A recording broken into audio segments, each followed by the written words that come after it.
Imagine where you live is a community center. This center is the hub of a thriving community. The reason it is thriving is because the community center allows access to everything, from freshly cooked food and education to downloading the latest gadgets on 3D printers to healthcare.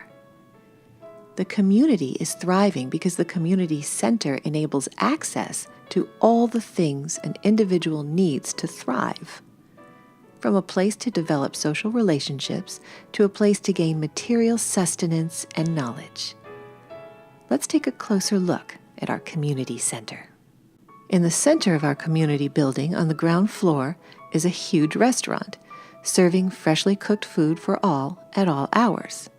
Radiating from this central hub are various spaces for various facilities. Doctor surgeries, educational facilities, entertainment spaces, and light manufacturing with 3D printing facilities where we can download our newest gadgets and recycle our old ones.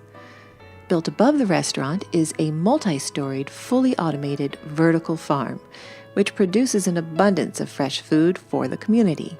It produces an abundance because visitors and guests are always welcome. Seems idyllic, or just seems like good old common sense? Think about it. And before we get down to the economics and politics of the community-centered community, let's have a recap of our technological abilities and catch up with some sources. Fully automated vertical farms. Farming vertically is not such a new idea, nor is automated farming. Combining the two cuts down on space needed for crop growing and reduces the need for water by up to 90%. Aquaponics is a very efficient option for those that eat fish. Aquaponics increases the yield and also allows a good stock of fish.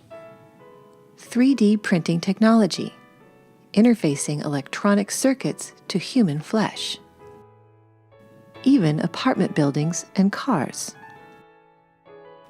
Interesting to note that modern technological research is based around consumer technology, and hence business interest plays a very important part in the direction of the research. Arguably, we already have the technology to print out smartphones, and it is because of the existing business interests that they are not being developed right now. But arguments aside, 3D printing technology is still only in its infancy, and every day sees new advances. Back to our hypothetical community, or communities. I will use the plural now, as the world is a huge network of communities and always will be. Communities sharing their knowledge, skills, labor, services, and their resources.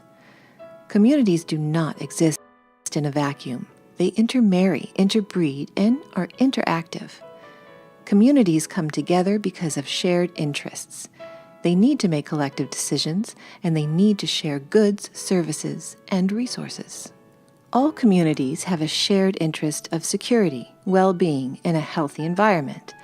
And because of these shared interests, this global network of communities communicate and have developed amongst themselves software and programs that make up a global itinerary of services and resources, allowing the movement of goods, services, and resources where and when they are needed, and also allowing us to know the environmental footprint that our actions are causing, which in turn will enable us to counteract that environmental footprint in a positive way.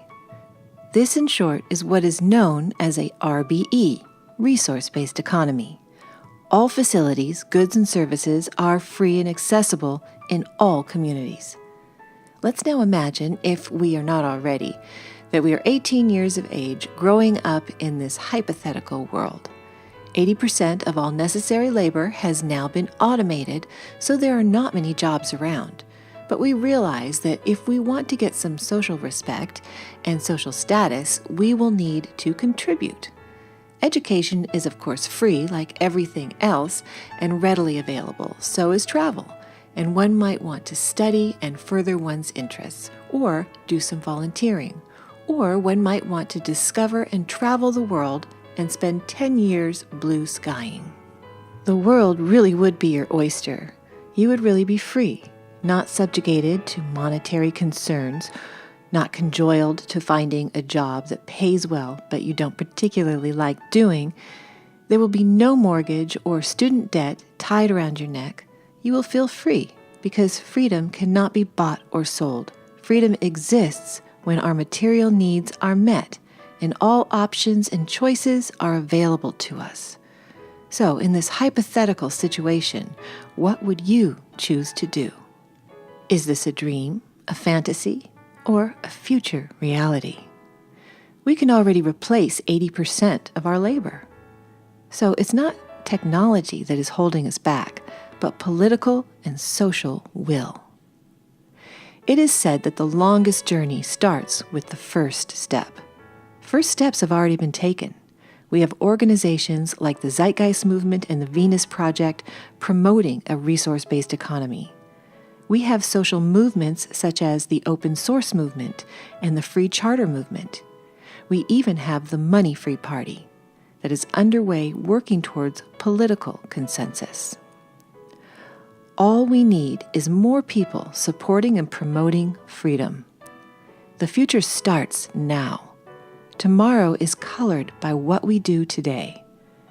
Show your support and consensus for a free world and bring the free world a tiny step closer by becoming a member of the Money Free Party and increasing the political consensus for this direction. The future is ours to make.